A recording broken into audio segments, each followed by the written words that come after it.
Саламатсыздар ма, құрметті оқушылар? Бүгін біз алгебра 8 сынып 2-де 141 есепті шығарамыз. Бұл жерде көрермендер залында 320 орын бар дейді. Әр қатардағы орындар саны бірдей дейді. Яғни әр қатардағы орындар саны бірдей. Қатар да белгісіз, орындар да белгісіз. Сондықтан екеуінде екі айнымалымен белгілейміз. Әр қатардағы орындар саны 4-ке арттырып, тағы бір қатар қосқан соң, орындықтар саны 420 болды. Залда неше қатар бар дейді. Енді осыған теңдеу құрамыз. Бізде орындар да қатардар да белгісіз болғандықтан не істеп аламыз? X-ті қатар деп алайық, Y-ті орын деп алайық. Енді екеуі де белгісіз болғандықтан бізде жалпы 320 орын бар. Демек, неше қатар, неше орын белгісіз болғандықтан X-ті Y-ге көбейтеміз, 320 болады. Енді бізде әр қатардағы орындар санын 4-ке арттырақ деді. Яғни орындар санын 4-ке арттырақ деді, Y плюс 4 болады. Және қатарды бір қатар қосайық дейді, яғни X плюс 1 болады. Сол кезде бізде 420 орын болады дейді. Енді осы жерден қатарлар санын тап дейді. Енді не істейміз? Осындай теңдеулер жүйесін құрамыз. Мына жерде X орнына қалдырып 320 бөлінген Y деп, X-ті Y арқылы өрнектеп алайық. Сөйтіп X-тің орнына осыны қоямыз. Яғни мына жерде Y плюс 4 болады. X-тің орнына 320 бөлінген Y плюс 1 болады, тең 420 болады. Енді мына жерде Y-ті ортақ бөлінге берсек 0 болады. Сонда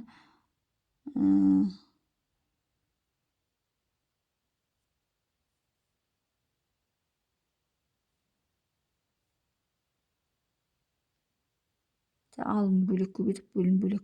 Яғни Y плюс 4, 320 қосу Y бөлінген Y тең 420 деп алатын болсақ, мына Y-ті теңдіктің оң жағына Y-ті бөлшекті мына жерге 1 түседі. Сонда осы теңдеуді шығарсақ, бізде есептің жауабы шығады. Мына екеуін көбейтсек, бізде 320 Y болады. Мына екеуін көбейтсек, плюс Y квадрат болады. Мына екеуін көбейтсек, яғни 320-ны нешеге көбейтеміз? 4-ке көбейтеміз. Ол кезде бізде 1280 болады. Мынаны көбейтеміз, плюс 4Y болады. 4Y тең 420Y. Енді мына Y квадрат сол күйінше қалады. Мына 420-ны теңдіктің сол жағына өткізсек, минус 420 болады. Мынамен қосылып, минус 100 болады. Мынаны қоссақ, плюс 90, минус 96Y болады.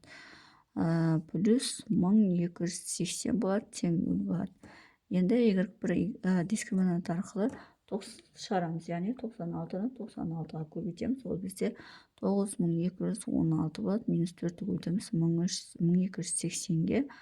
9216 азайтамыз. Енді 1280-ді көбейтеміз 4-ке. Ол бізде 5120 болады екен.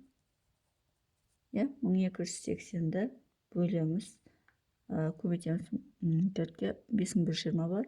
Енді осыдан алып тастаймыз, 9216-дан алып тастаймыз 5120-ны.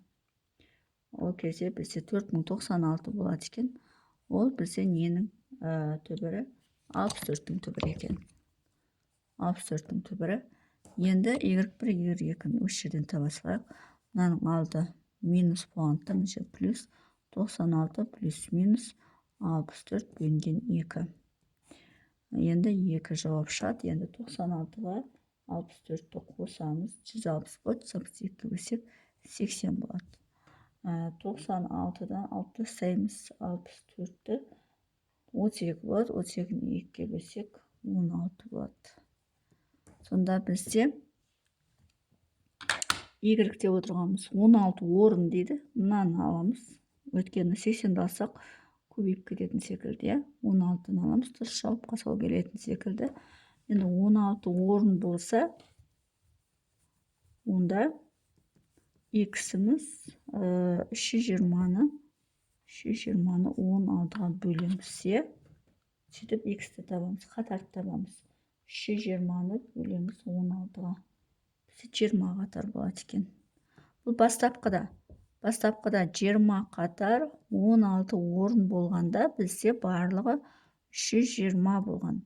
Енді кейінгісі бізде қосылған кезде ол 21 қатар болады, өйткені бір қатар қосылады және 4 орын қосылады, 20 орын болады. Сол кезде бізде 420 болады. Демек, бізде сұрап тұр кейінгі қатарды, демек жауап 21 қатар болады. Сонымен есебін шығару жолы осындай. Егер есебін шығару жолы түсінікті болса, лайк басып, комментарий жазып, каналыма тіркеліп кетсеңіздер болады.